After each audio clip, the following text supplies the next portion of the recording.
तो finally direct selling business के नाम पर कचरा फैलाने वालों के लिए सरकार रेगुलेशन लेकर आ गई है। ई कॉमर्स कंपनियों के बाद सरकार ने इस अनरेगुलेटेड सेगमेंट यानी डायरेक्ट सेलिंग बिजनेस के लिए भी ड्राफ्ट तैयार कर दिया है। इस ड्राफ्ट के तहत जो भी डायरेक्ट सेलिंग कंपनी है उन्हें 90 दिनों के भीतर इस रूल का पालन करना ही करना है। तो दोस्तों, इस ड्राफ्ट की मुख्य बातों को आपके बीच में रखने वाला हूं मैं। वीडियो के अंत तक बने रहिए, गौर से सुनिए, समझिए और चैनल सब्सक्राइब कर लीजिए ताकि हर नोटिफिकेशन आप तक तुरंत पहुंच जाए। कोई भी डायरेक्ट सेलिंग कंपनी ज्वाइनिंग या रिक्रूटमेंट पर किसी भी किस्म का इंसेंटिव या कमीशन नहीं दे सकती। मींस यदि आप एक डायरेक्ट सेलर हैं तो आपकी आमदनी प्रोडक्ट या सर्विस की बिक्री के द्वारा होनी चाहिए। इस नए रूल के तहत कोई भी डायरेक्ट सेलिंग कंपनी ज्वाइनिंग के नाम पर किसी भी किस्म की ज्वाइनिंग फी नहीं ले सकती है। जो इस बिजनेस में पार्टिसिपेट कर रहे हैं उन पार्टिसिपेंट्स के पास कम से कम 30 दिन का कूलिंग ऑफ पीरियड होना चाहिए। यानी किसी व्यक्ति का मन बदले कि मुझे ये बिजनेस नहीं करना तो उस पर किसी भी तरह की पेनल्टी वगैरह नहीं लगाई जा सकती। साथ ही यदि कुछ भी कंपनी से परचेज किया है तो रिफंड पाने का राइट पार्टिसिपेंट्स के पास होना चाहिए। मनी चेन सर्कुलेशन और पिरामिड स्कीम चलाना गैर कानूनी होगा और मिस सेलिंग भी अलाउ नहीं होगा। यानी सेल के लिए बढ़ा चढ़ाकर किए गए दावे मिसलीडिंग इंफॉर्मेशन माने जाएंगे। किसी भी डायरेक्ट सेलिंग कंपनी को खुद को department for promotion of industry and internal trade यानी DPIIT में रजिस्टर करना होगा और जो रजिस्ट्रेशन नंबर अलॉट होगा वो उनकी वेबसाइट और हर इनवॉइस में होना चाहिए और कम से कम एक physical location as registered office Bharat में होना अनिवार्य है।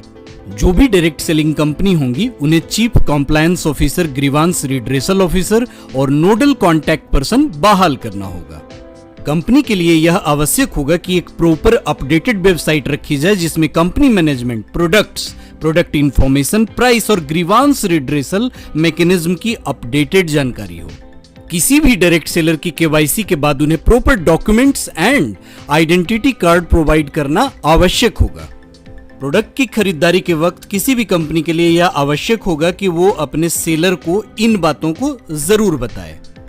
खरीदने वाले और बेचने वाले का नाम, एस्टिमेटेड डिलीवरी डेट, किस देश में प्रोडक्ट का उत्पादन हुआ है, प्रोडक्ट की मैन्युफैक्चरिंग डेट, प्रोडक्ट रिटर्न करने की प्रोसेस, प्रोडक्ट की वारंटी और एक्सचेंज या रिप्लेसमेंट ऑफ गुड्स यदि कोई डिफेक्ट हो प्रोडक्ट में। यदि कोई डायरेक्ट सेलर डिफेक्टिव गुड्स या सर्विस बेचने की गतिविधि में लगा रहता है तो कंपनी को उसकी डिटेल्स अपने ऑफिस और वेबसाइट पर डालनी होगी, जिसके लिए कंपनी को अपने सेलर का रिकॉर्ड रखना अनिवार्य होगा। और हाँ, डायरेक्ट सेलिंग को डायरेक्ट सेलिंग बिजनेस के तौर पर ही प्रेजेंट करना होगा, न कि कुछ और। जैसे कि आप कंज्यूमर को यह नहीं कह सकते कि हम मार्केट रिसर्च कर रहे हैं। अपने कंज्यूमर को वो लिटरेचर भी देना मना होगा जो कंपनी के द्वारा अप्रूव्ड ना हो। इस ड्राफ्ट में एक और बड़ी ही इंपॉर्टेंट बात है, वैसे लोग जो किसी क्राइम के लिए गिल्टी हों या दिवालिया हों या मानसिक तौर पे अस्वस्थ हों वो ये बिजनेस नहीं कर सकते। और यदि कोई सेलर प्रोडक्ट को e commerce site, market place जैसी जगहों पर लिस्ट करता है या सेल करता है तो उसे पहले कंपनी से रिटन अप्रूवल लेना आवश्यक है। दोस्तों, यदि इस विषय में आपको और अच्छे से जानकारी लेनी है तो डिस्क्रिप्शन बॉक्स में मैं इसकी PDF लिंक दे रहा हूं, आप वहां से और अच्छी जानकारी ले सकते हैं।